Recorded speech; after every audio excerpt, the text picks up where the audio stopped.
নমস্কার, 7 hour news নেটওয়ার্কে আপনাদের স্বাগত। তোমার পতাকা যারে দাও তারে বহিবারে দাও শকতি। রবি ঠাকুরের এই পংক্তি বারংবার আমাদের মনে করায় পতাকা মানে শুধু কাপড়ের বা প্লাস্টিকের তিন রঙা এক প্রতিকৃতি নয়, বরং এই তিন অক্ষরের শব্দের সঙ্গে জুড়ে রয়েছে অনেক দায়িত্ব এবং শ্রদ্ধা। এবার এই পতাকা নিয়েই এক অভিনব পদক্ষেপ নিলেন উত্তর দিনাজপুর জেলার হেমতাবাদের বাসিন্দা সত্যেন্দ্রনাথ রায়। স্বাধীনতা দিবস আসতে আর হাতে গোনা কয়েকটা দিন বাকি, আর স্বাধীনতা দিবস ও ভারতের জাতীয় পতাকা একে অপরের সমার্থক। প্রজাতন্ত্র দিবস হোক অথবা স্বাধীনতা দিবস, যে কোনো দিনেই জাতীয় পতাকা উত্তোলনের মাধ্যমে শুরু হয় মূল অনুষ্ঠান। তবে পতাকা বলতে বরাবরই আমরা কাপড়ের বা কাগজের পতাকাকেই বুঝি। এবার চেনা ছকের বাইরে গিয়ে পাট দিয়ে পতাকা তৈরি করে তাক লাগালেন উত্তর দিনাজপুরের সত্যেন্দ্রনাথ রায়।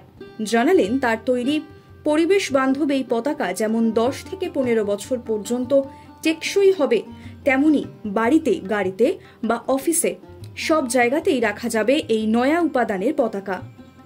এই অভিনব পতাকার স্রষ্টা আর কি বললেন শুনবো। আমাদের পাটের ব্যানার সব তো আগে প্লাস্টিক দিয়ে হাবি যাবে তৈরি হতো, তো আমরা চিন্তা করি যে পাটের আমরা ব্যানার দেখি কীরকম ব্যবসা হয়। তো পরে ব্যানার দেখা বলতে পাটের আবার ভালো মতো চাহিদা হলো, খুব বেচা কিনা ভালো হয়েছে। হ্যাঁ, অনেক বানিয়েছিলাম, 2000-3000 বানিয়েছিলাম, যা মেলাতে নিজে সব শেষ হয়ে যায়। আমাদের পতাকার চাহিদা ভালো আছে, সব রকম আছে, 50, 60, 30।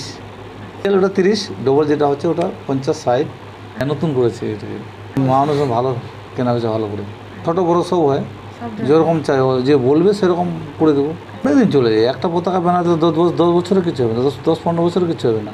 নিয়ে রেখে দিলে এখানে অনেকে গাড়িতে এই যে পিছনে আঠা লাগাই দিয়ে গাড়িতে বসায় দিলে থাই গেল। এই নতুন ধরনের পতাকার দাম ধার্য করা হয়েছে 30 থেকে 50 টাকা। অভিনব পতাকা এবার সাধারণের কাছে কতটা গ্রহণযোগ্যতা পায় সেটাই এখন দেখার। উত্তর দিনাজপুর থেকে রেখা রায় রিপোর্ট, 7 আওয়ার নিউজ নেটওয়ার্ক।